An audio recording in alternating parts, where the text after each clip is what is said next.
वीर के मुद्दे को लेकर भी यह बराबर गलतफहमी पैदा करने की कोशिश कर रहे हैं। आपने देखा होगा जो काम कोई नहीं कर पाया हमारे प्रधानमंत्री ने किया, एयर स्ट्राइक और सर्जिकल स्ट्राइक।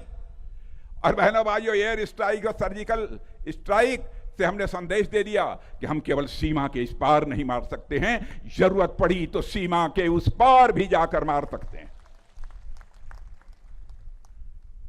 उस पर भी ये लोग तरह तरह के सवाल खड़े करते हैं।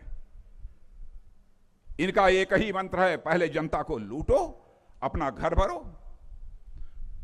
फिर जो उनके लोग हैं उनका घर भरो। अपना भी घर भरते हैं, जो उनके लोग हैं उनका भी घर भरते हैं। यहां तक ओबीसी, एससी और एसटी का प्रश्न है, बहनों भाइयों, यह बातें बोलकर इन्होंने देश को गुमराह किया है। लोकसभा के चुनाव में कहा है कि भारतीय जनता पार्टी की सरकार आ जाएगी तो एससी, एसटी और ओबीसी इनका आरक्षण समाप्त हो जाएगा बहनों, और संविधान में संशोधन कर देंगे। बहनों भाइयों, 42वां संविधान संशोधन करके भारत के संविधान की आत्मा को कुचलने का काम किया है तो कांग्रेस ने किया है, और उल्टा हमारे ऊपर आरोप लगाते हैं संविधान का गला इन्होंने घोंटा है। इनकी भी सरकार रही है। आपने देखा है कि दामाद जी ने क्या क्या किया है यहां पर, आप लोगों को जानकारी है कि नहीं वो खेल।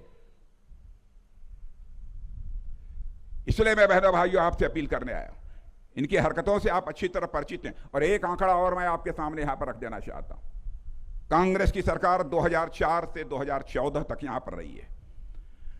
हरियाणा को सिर्फ 21,564 करोड़ रुपए दिए हैं, 21,564, और हम लोगों ने 10 वर्षों के अंदर 263% की बढ़ोतरी करके 78,345 करोड़ जो है यहां हरियाणा की सेवा के लिए दिया है। क्या यह कहना चाहते हैं? हरियाणा का हर किसान जो भी पढ़ा लिखा है, जो जागरूक है, सच्चाई को जानता है, किसानों के लिए यहां तक है कांग्रेस ने, वह भी हमारे पास आंकड़ा है, 10 वर्षों में किसानों को मात्र इन्होंने 1,158 करोड़ दिया है, और हमने 10 सालों में 13,276 करोड़ दिया है। प्रधानमंत्री किसान सम्मान निधि कांग्रेस ने रहते हुए इसे लागू नहीं किया,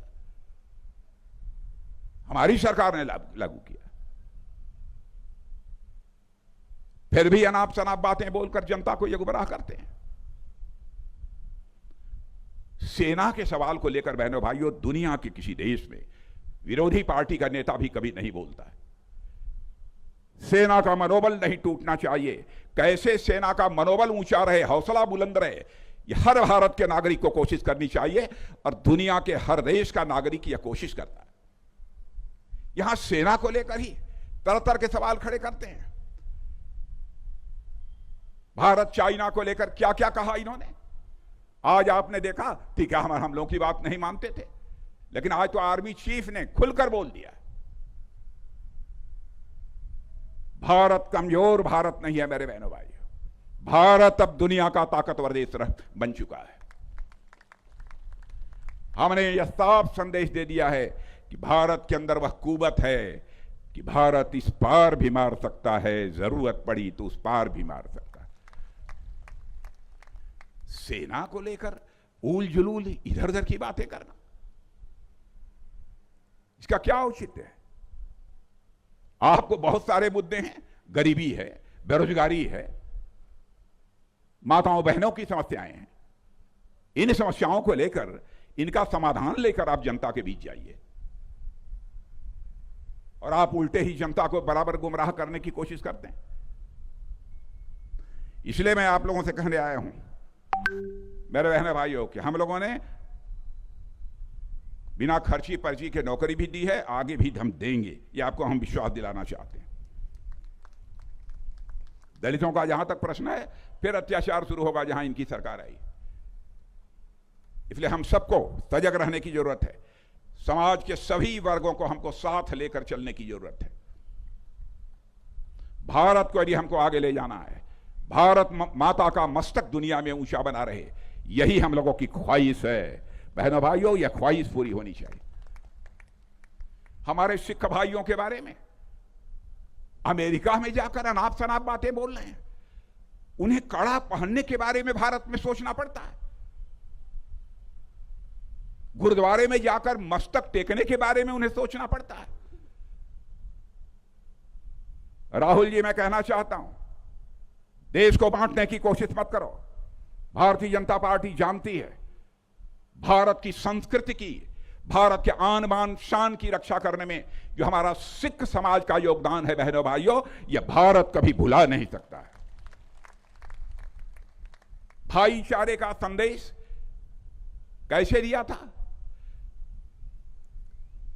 गुरु गोविंद सिंह जी ने?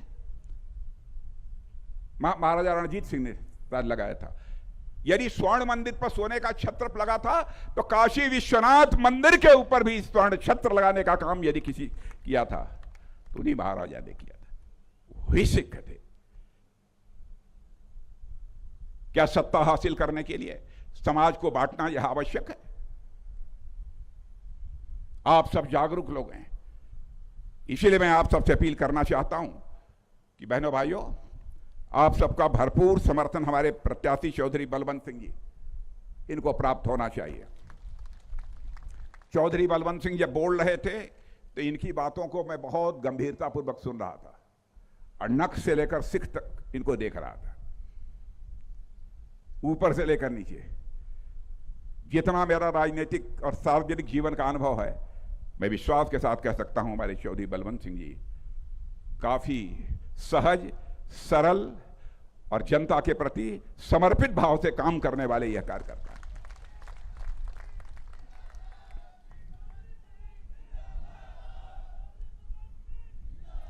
जनता यदि दो बात कह भी दे तो जनता की भावनाओं को हमारे चौधरी बलवंत सिंह कभी आहत नहीं करते, बर्दाश्त कर लेंगे। यह कांग्रेस के टाइगर नहीं है, लायन नहीं है। बहन भाइयों, हमारे प्रत्याशी चौधरी बलवंत सिंह ये जनता के सेवक हैं और सेवक भाव से ही वह काम करते रहेंगे। और मैं तो आप लोगों को धन्यवाद देना चाहता हूं। बहन भाइयों, आज मैं आने की स्थिति में नहीं था, कुछ कारण था, लेकिन फिर भी मैंने फैसला किया चाहे जो कुछ भी हो जाए मैं सार्वजनिक सभा को संबोधित करने के लिए जाऊंगा। और आप लोगों का दर्शन कर मुझे बेहद खुशी हुई है और आप लोगों ने जिस गर्मजोशी के साथ स्वागत किया है, मैं ये कहना चाहूंगा, स्वागत, अभिनंदन और सलाम दुआ कभी एक तरफा नहीं होना चाहिए। इसलिए मैं भी अपनी तरफ से शीश झुकाकर आप सभी बहनों भाइयों का हार्दिक अभिनंदन करता हूं और आप सभी का स्वागत करता हूं। आप सबको बहुत